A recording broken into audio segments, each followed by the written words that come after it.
FCC has made some determinations to actually, to a degree, reconcentrate the industry.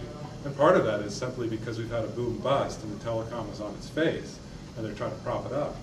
But that's how fundamental some of these questions are. Should it be monopoly? Should it not? So one of the things that I really want to point out is I believe what really indexes this entire discussion is that we're at the very early phase of entering a global network age.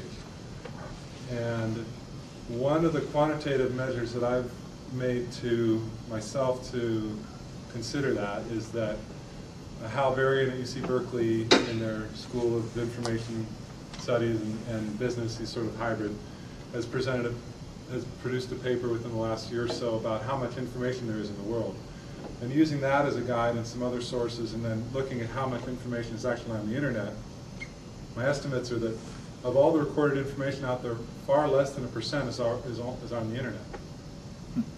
Which to me was a little bit, I expected there would be quite a bit, but it sounds low. Sounds way low, yeah. I can go back in the numbers offline and talk to some people about it if you're curious. But the implication, I think, is there that there's a huge amount of, if you think about here at Netscape or at other businesses, there's a huge amount of that information that's really not on the network yet. It's maybe on a private network or something.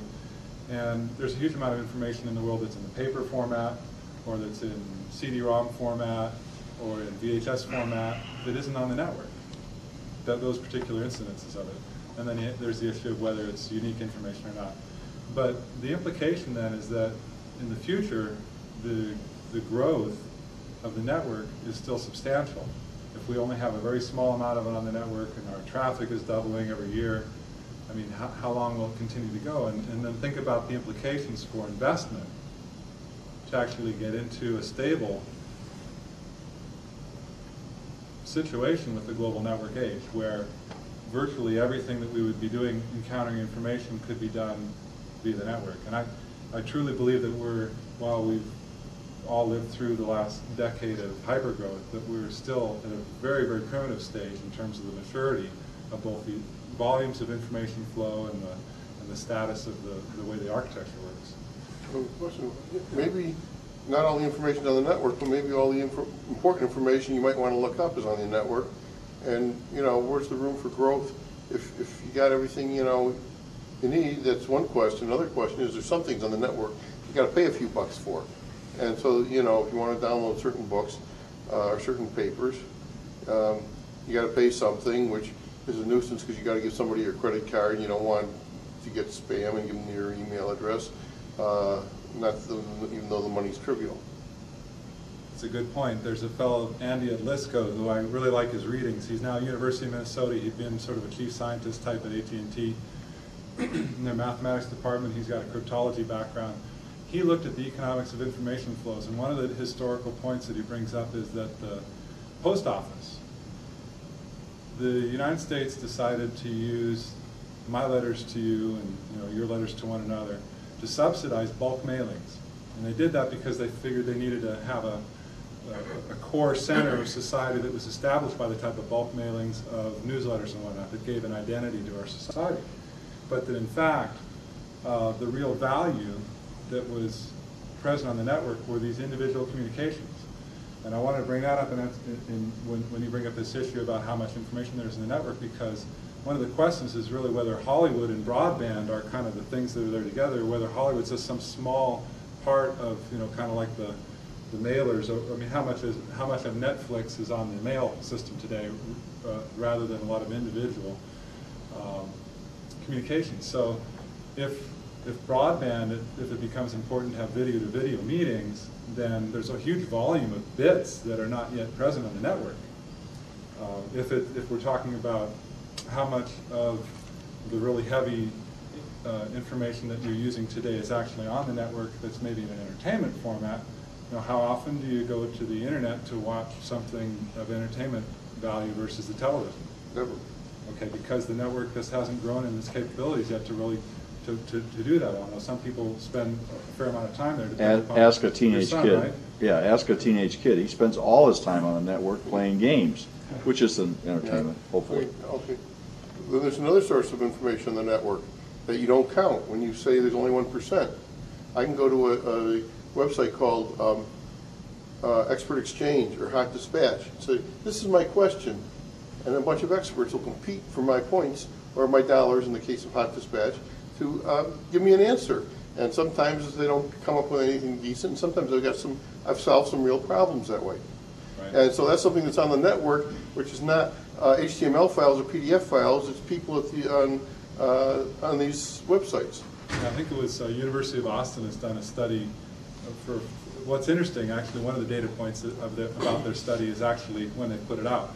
They put it out for 2 or 3 years, and then as of about the $2,000 decline, they stopped doing their study anymore. But it was a study about the overall internet size in terms of economics. And obviously, if you think about all the things that are sort of internet related but not fully internet, there's a huge amount of that. But my personal belief is that as capabilities, that the vision that people have is that capabilities will really be more and more centralized on the network as the functionality, the simplicity, the timing, the volume of information, the ability to get information. These are all really empowering things for individuals. And there's really one internet, and it's a centralized location in it, and it's defined by its unique capability of having everybody access that one particular unique network. So I think the vision is that it becomes all further, maybe not all encompassing, but greatly more encompassing than it is today in terms of volume of information. And if the amount of information on the network is going to expand appreciably, then where's the money going to come to pay for that? It hasn't been paid for yet, and now we're at an investor stage. This is sort of jumping the gun, but one of the slides I have is the conundrum. The conundrum is that we've reached a point of maturity and investment in the network. We haven't reached a point of operational cash flow maturity of the network. It's a huge conundrum. I just realized there's another thing too.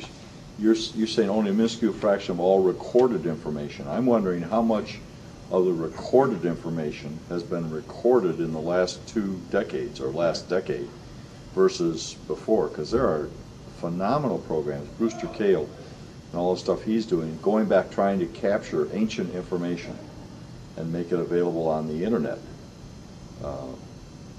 So it could well be that with the advent of television and radio and Hollywood movies and things like that, that we've had a several orders of magnitude expansion in the amount of recorded information over what there was before that. Somewhere I remember reading. Oh, go ahead. Point out something. There's no differentiation made here between persistent information, for example, that is viewed through an editorial context, that has been produced and written specifically for audiences, where oftentimes you have many people in an investment in time and money made to make that valuable, probably for a longer term, and that of transient information. A piece of information that is, I'm going to the beach Tuesday, is transient and irrelevant, and once it's deleted, it's gone. A piece of information that says, this is how to fix this version of software, becomes irrelevant when a new version or new patch comes out, people generally, and doesn't persist much longer. So a lot of the information I see on the internet is not of a more substantive nature, and that's the difference between people who are trying to do subscription services, for example, for magazines, where we're trying to present more editorial focus and content over a period of time, or movies that you want to watch again and again, versus that of I'll be there Tuesday. You really have to look at the two, because one is stored, one is processed, one is referenced in the end, the other probably is never backed up and is just completely as new. I agree entirely. I mean, one of the interesting ways actually to analytically look at what the network requires and is required of it is what the probability distribution functions are over time of any given piece of information and the aggregation of those. But the interesting thing from the policy standpoint is that policymakers are largely respondent to special interest groups, i.e. Industries, and probably the largest monolithic special interest group that opposes the internet is Hollywood. And it's based specifically on the type of content you're talking about that aims to be long-lasting in value or at least maybe the most simple common denominator of their objective is a commercial business objective, which is maximizing profit, which is why I believe that you get sort of two different sides. You get the beautifully creative works like Sound of Music that are perennially interest, and then on the other side you have an expanding cable universe of channels where the nth channel is, just so much rubbish because they're maximizing the profit. But I guess the key here in the policy discussion then becomes what does the policymaker do about it? Does the policymaker yield to an industry like Hollywood, who is trying to nail down the capability of the network to continue their own paradigm, or to instead allow the new technologies to find their way and possibly destroy this industry or really hinder it, but to enable the country and the businesses in our country to establish the new models that eventually will be adopted by Hollywood, or to allow those models to create. And I don't think that we've really gotten a lot of good evidence of really solid, sustainable models from the technical development side yet. And that's probably one of the challenges for policymakers, if they're looking at how do you really establish something that's going to work, and having, the FCC says stand back on the internet, let's try not to regulate it, and let's see the things come up that are going to grow, and then we can nurture them. I'm not sure that there have been so many things that are nurturable yet. Hollywood is not a nurturing environment. It's very much one case of kind of my way or the highway is probably the most common slogan I ever hear about in that neck of the woods. Not unlike the R-Box in the early days, trying to figure out what to do with this silly thing called the internet, and that was getting in the way of their grand ISDN future once upon a time. It's pretty much, you see the same things over and over again as one goes through a space of time. And it's fairly straightforward to understand if you recognize that the internet is fairly individually empowering, and that much of the corporate standpoints have been to retain power. But what has to be remembered is that when there's a new functionality in society, that the society really wants to incorporate the sustainable advantages to the individual of that, because that's what makes the society stronger versus those societies that don't. So it's really imperative for policymakers to have their eyes open about that, and not to just allow the bells to reconsolidate in a way that they don't allow the innovation to go forward.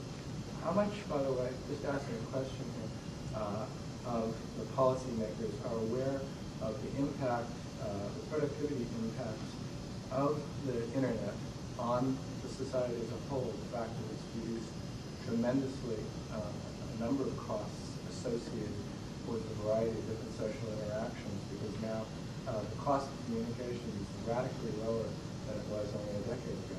I think the policymakers are very high. I just had a conversation this afternoon with an Alaskan. He was saying that, the policy objective for their internet deployments are maybe the number one.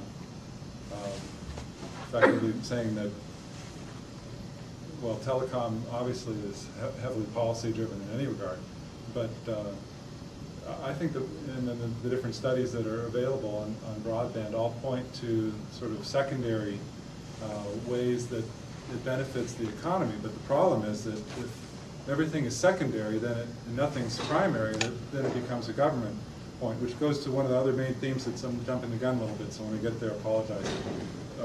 But this is going to be free flow, since that's the way it works best.